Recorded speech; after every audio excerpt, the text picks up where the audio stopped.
Who knew when I was filming this film, gosh, almost 10 years ago now, that it would have the effect that it's had on people? The key was to be able to create a creature that I felt like was sexy. The intrigue was that it piqued the curiosity of people. There's the what if element and the my God, it's even possible element. And I think you have that combination in science fiction film and you're golden.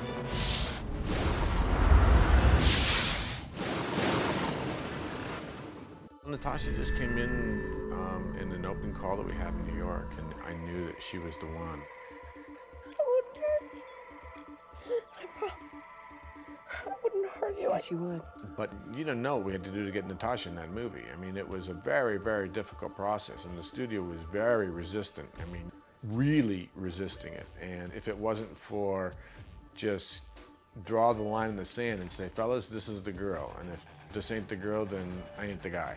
You know, she wouldn't have made it. The character that I'm playing in this role is Syl, and it depends on which way you look at it. She could be negative or positive. She's negative to most of the men in the movie, put it that way. We saw people who were, you know, more conventional actors as far as, you know, doing this for a living, and she was basically a model and hadn't really done any film work. But that didn't really concern me because I felt like, you know, the nature of the movie was this person comes to this place very unfamiliar, very uncomfortable in her own skin, so that the whole anxiety of whatever it is that she would be feeling would sort of work for the movie. And we sort of shot that part in continuity so that her ill at ease in the beginning would serve us well. I don't think Syl is a bad person, bad character at all. I think that she just really doesn't know any better, and she's really trying to understand. I'm foreign. Foreign, really? What? Whoa, easy, easy, easy. I've got a party to go to and no one to take me. I'll take you. What's neat about casting sometimes is that every once in a while somebody walks in and allows you to see the page in a way that you hadn't seen it before. And when that happens, that's pretty special. This movie opened so many doors for me, every door, in fact. It was the first film I made. So there is sort of a debt of gratitude. Also, people seem to enjoy it, otherwise they wouldn't be making 3, so I'm always proud to be a part of it. Every time I talk to anybody about the Species franchise, they all say, is Natasha going to be in it?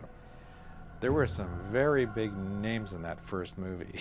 You know, Ben Kingsley, Michael Madsen, Forrest Whitaker. Everybody remembers Natasha, and it was the first movie Natasha did.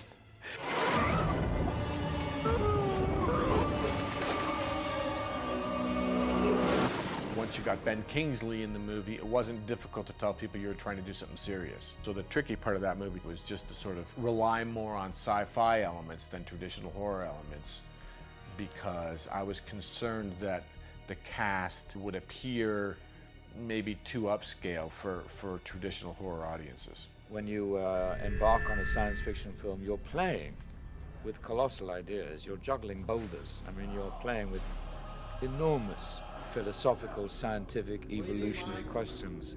Ben Kingsley plays the part of Fitch, who's a scientist who's created this being, and he puts together a team of people who he thinks will have abilities which will sort of help him track and hunt this creature down. We've got a monster who is not only a really, really ugly monster, but also a very, very beautiful person as well, you know, and it's an intelligent kind of monster. There's something really dangerous about it and a little bit sexy. What's interesting about the movie, I think, and it separates it from a lot of other movies of a similar kind, is that there is a being that is capable of multiplying, and we're dealing with not an individual but a species. And that if this species is introduced into the world that we live in with no natural predators against it, it could in fact dominate. It started already. Oh, God. The tricky part about making a sequel to that movie is that you don't any longer have the opportunity of saying, well, she's not been here before, she doesn't know anything. You have to sort of try and say, okay, what can we do that's different?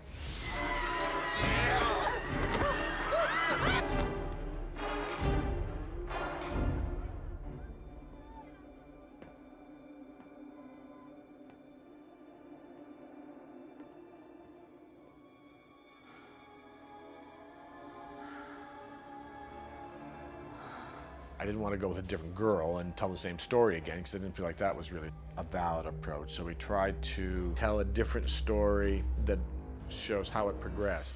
Reprising my role from the first one, I am Dr. Laura Baker. I'm a molecular biologist, and this time around I was hired by the federal government to recreate the alien species from a frozen lab embryo. The reason being that we're trying to come up with a means of defense if this species were to return to Earth. So we had Eve at that time being dealt with in a different way, you know, more studying going on with Mark Helgenberger's character and everything. And the tricky part was making the dominant character the male, because as I was watching the movie, even though you try to say, well, this guy's an astronaut, and he's America's poster boy, and he's very desirable and all the rest of it, there's a different dynamic when there's a male monster wreaking the havoc than there is when there's a female character wreaking the havoc. This virus that he's taken on has one specific mission, which is to reproduce the species race here on planet Earth. We have this undying, passionate, magnetic thing because we're both aliens and we both have this DNA and we both have this driving desire to mate. The key element was really to try and find something that felt different, that felt like it could exist in the world of species, but that it was different enough so that it warranted being on its own.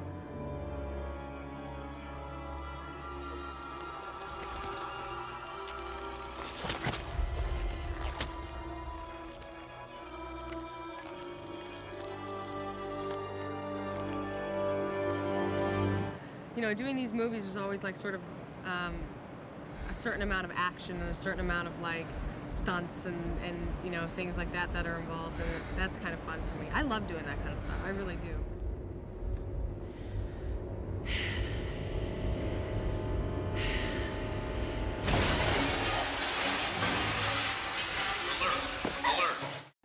Well, you know what? I'm very pleased with the way this turned out. If there were 3 DVDs in a table and all 3 of them were to play, this would not feel inferior. It doesn't necessarily make me want to do another one. I don't have a burning desire to do more unless, you know, I wake up one day and stumble upon something in my head that says, oh, this would be a great way to take it. And if that happens, you know, then I would want to do it.